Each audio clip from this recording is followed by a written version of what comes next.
Kasus dari buntut kasus dari Jampitsus Bang, mungkin sekarang akhirnya kuasa hukum Febri sendiri, namanya juga Febri,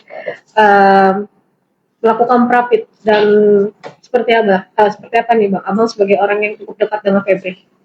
Ya, sah-sah aja kalau melakukan rapid atau upaya lainnya gitu. Tapi yang jelas gini, kejadian kasus Febri ini adalah pesan moral buat bangsa, buat seluruh pemegang kekuasaan di Indonesia. Khususnya para pejabat-pejabat penegakan hukum, penindakan hukum yang memiliki kewenangan untuk menyidik maupun menahan dan penuntutan maupun sampai hakim, jaksa, polisi. Jadi menurut saya ya, di Indonesia itu kan harus ada LHKPN, laporan hasil kekayaan pejabat negara kan. Nah, jadi kalau dikasih uang orang di atas 20 juta atau di atas 10 juta itu harus dilaporkan. Ada beberapa pejabat pernah dikasih oleh Bupati di Nias senilai 100 juta. Akhirnya anggota KPU yang menerima melaporkan, akhirnya yang memberi pun masuk penjara. Itu hanya jumlahnya 100 juta. Jadi tidak boleh ada harta di atas 100 juta di rumah pejabat manapun yang dimana harta itu tidak dilaporkan. Apalagi jumlahnya mencapai ratusan miliar bahkan triliunan. Tidak ada alasan mengatakan uang ini siapa, uang ini punya siapa. Justru kalau uang ini punya siapa itu lebih parah lagi, bisa ditangkap dia. Kenapa menjadi tempat penyimpanan atau tempat pemilikan barang tersebut. Nah, jadi udah ada aturan para pejabat-pejabat menjauhkan hal-hal seperti itu. Jadi apapun alasannya, orang-orang yang punya uang banyak simpan di rumah pejabat, apalagi kaitannya dengan itu, kemungkinan bisa disikat habis oleh lembaga penindakan hukum pemberantasan korupsi. Artinya walaupun jaksa adalah seorang penyidik dalam perkara korupsi, hati-hati loh. Polisi maupun KPK bisa menangkap dan menyidik mereka. Nah, jadi kejadian ini merupakan satu hal yang menurut saya seluruh pejabat belajar bahwa tidak ada gunanya kalian menyimpan uang banyak atau menitipkan uang banyak atau bekerja sama dengan orang yang banyak uang, ya, tanpa melalui prosedur transaksi ilegal yang legal. Karena kalau orang melakukan jual beli tanpa melalui bank atau tanpa terbuka, baik pendapatan dan hasil pajak dan sumbernya, ya, itu adalah tetap dikatakan pencucian uang. Nah, jadi seluruh pejabat harus memberi contoh yang baik.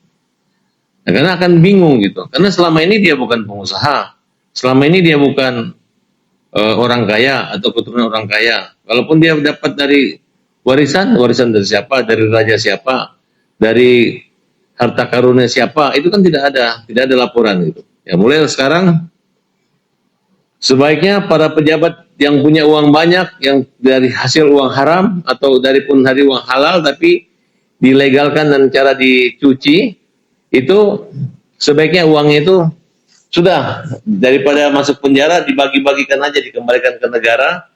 Kemudian daripada dirampas oleh negara, kalian hidup normal saja seperti hidup biasa saja. Nah, kalaupun mau berbisnis, bisnis yang wajar, bayar pajak dan dibuka secara transparan, sehingga kecil kemungkinan kalian akan ditangkap, digerebek atau digeledah atau diusut sumber-sumber harta tersebut. Nah, ke depan untuk pengungkapan kasus korupsi, untuk lebih mudah mendapat pejabat-pejabat yang kaya raya, berilah satu prestasi penghargaan ya kepada siapapun, baik supir, pegawai, orang dekat, teman kerja yang mengetahui ada indikasi korupsi. Siapa yang membongkar mungkin akan mendapat senilai 10 atau sampai 20% atau bahkan 50% dari hasil korupsi itu. Saya yakin ini akan menjadi satu sumber lahan penghasilan baru buat para pencinta negeri ini yang ingin negeri ini bersih dengan cara melaporkan, mengintip atau membongkar kasus-kasus korupsi dilakukan oleh pejabat-pejabat negara baik dalam pejabat hukum maupun pejabat Pemda dan pejabat pemerintahan maupun militer, kan seperti itu. Nah, jadi kalau kita mulai bersih, katanya menyapu dengan sapu yang bersih, ajar dari kepalanya ikan dipotong, jangan dari ekornya. Nah, jadi inilah saat yang tepat. Dan kasus Febri ini menjadi satu contoh ya pengalaman. Terlepas nanti dia akan bebas atau tetap dihukum di peradilan atau di peradilan umumnya, ya itu terlepas dari hal semua itu. Yang jelas pengungkapan dengan ditangkapnya Febri dan Idon Tito, ya, yang dimana kita memang masyarakat akan bertanya kenapa Don Tito awalnya mengatakan ada persaingan antara dua pelanduk, dia sebagai pelanduk antara dua kepentingan gajah dan gajah, kan kira-kira seperti itu. Nah kemudian sekarang dia diam, ya kita lihat skenario permainan apa seperti ini akan terjadi nanti. Yang jelas ini sangat spektakuler. Kalau dilanjutkan terus ke arah siapa, kepemilikan dan sebagainya, ya terang-terangan aja. Bahkan saya menyarankan Bang Febri untuk menjadi whistleblower atau JC ya,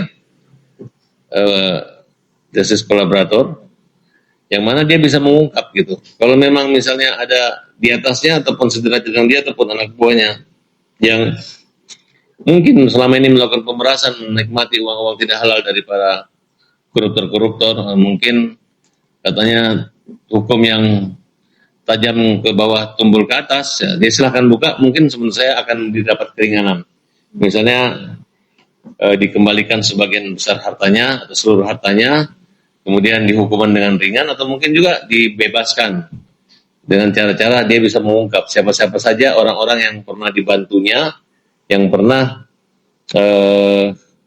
menyogoknya, menyuapnya dengan tujuan untuk tidak mengembalikan harta negara. Mungkin itu lebih besar daripada hanya menangkap atau memproses Febri dan Don Tito. Nah, itu aja mungkin bagi saya. Bang, tapi kan ini bisa dibilang jadi akan sia-sia nggak sih Bang? Karena kan ini pengajuan prapitnya ini ada perihal dua pasal. Yang pertama yang diajukan adalah permohonan untuk perihal penangkapan dia menjadi TSK Bang oleh pihak kepolisian. Ini menurut Abang terlalu terburu-buru nggak sih Bang untuk penangkapan? Ya kalau saya lihat proses penangkapan dia kan karena memang diburu-buru karena ada demo di kejaksaan setelah pelimpan dari kasus kepolisian gitu. Kedua, langsung diumumkan jumlah uang sehingga presiden pun tidak mau ikut campur, tidak memberhentikan tapi minta mundur. Akhirnya kan mundur dengan sendirinya. Dan kemudian disidik oleh koleganya dia tim 9 dan memang menunjukkan keprofesionalan. Nah, kalaupun sedikit ada kekurangan ya tergantung gitu. Tujuan kita ini adalah menyangkut tentang legal justice-nya, karena social justice-nya itu masyarakat sangat senang dan mendukung kepolisian mengungkap kasus ini. Nah, tapi secara moral justice-nya, yang paling penting dalam diri Febri adalah apakah dia menyadari bahwa apa yang terjadi ini adalah hasil yang dia tanam kemudian dia petik. Gitu. Nah, kalau dia menyadari dan dia menganggap ini adalah harta-harta yang mungkin harta yang tidak halal atau harta yang haram, ya dia harusnya bersyukur masih diberikan keluarga yang mendukung atau saudara, mungkin masih ada sisa-sisa kekayaan dari hal yang lain gitu. Nah, sehingga dia berusaha bertobat, kemudian dia bisa melakukan sebagai JC, justice collaborator. Nah, kemudian dia ungkap aja lah. Kalau yang pernah ngasih ke orang yang lebih di atas dia atau sederajat dengan dia atau siapa, atau dia mengetahui siapa konglomerat yang selama ini bekerja sama dengan dirinya dan itu menguntungkan dia, silahkan dibuka aja. Saya rasa Bang Febri masih punya kesempatan untuk bisa berkumpul lagi dengan keluarga-keluarganya ataupun dengan saudara-saudaranya gitu. Bang, ini daripada hanya menjadi cerita tanda tanya seolah-olah uang ini punya siapa. Dan kalau bisa yang punya uang juga jadi tersangka juga semuanya kan kira-kira begitu. Ini kan menyangkut berada di rumah beliau dan adalah orang yang kaitannya merupakan bagian yang terafiliasi dengan geng Jambi atau dengan gengnya yang dekat dan dipercaya oleh Bang Febri. Nah, Bang, tapi banyak orang yang netizen menanyakan bahwa kenapa sih kasus Febri sendiri ini tidak diambil alih oleh KPK. Menurut Abang sendiri mungkin seperti apa nih Bang? Karena ya gini, kalau diambil sebenarnya ya memang begitu ya. Harusnya diambil KPK gitu. Cuman kan kalau diambil KPK, KPK juga berpikir tidak semudah itu mengambil kasus dari kepolisian gitu. Karena polisi sudah menetapkan tersangka terlebih dahulu, ya kan? Walaupun dibuat lagi sprint penyidikan dan tersangka di kejaksaan. Ya menurut saya justru karena dia adalah orang tertinggi di penegakan korupsi di kejaksaan, di bawah Jaksa Agung, ya tapi dikasih kesempatan lah. Atau juga walaupun ditangani dia tidak seenak harus ditahanan kejaksaan, tapi tetap aja nitip ke tahanan KPK karena beliau sangat dikenal, sangat tegas dan keras terhadap para koruptor. Koruptor itu dihukum rata-rata di atas 15 tahun. Dan menurut saya dengan ditangkapnya Bang Febri ini ada satu hal yang kemunduran karena dia adalah disegani oleh seluruh hakim di Indonesia, sehingga kasus yang terkait dengan timah itu dikorting oleh Mahkamah Agung 300 triliun. Nah, saya dapat informasi memang untuk pengungkapan terkait dengan perkara tindak pidana lingkungan hidup itu selama ini ada mafia-mafianya, sehingga jaksa mulai merubah dan melakukan terobosan dengan membuat hal tersebut ke dalam pasal tentang korupsi. Nah, sebenarnya hakim tingkat bawah itu sudah benar, tapi hakim tinggi, seandainya hakim agungnya saat ini yang mengkorting 300 triliun itu, seandainya Bang Febri tidak dipenjara, ya, saya yakin tidak berani dia korting 300 triliun. Masyarakat harus tahu gitu. Harusnya hakim itu mendukung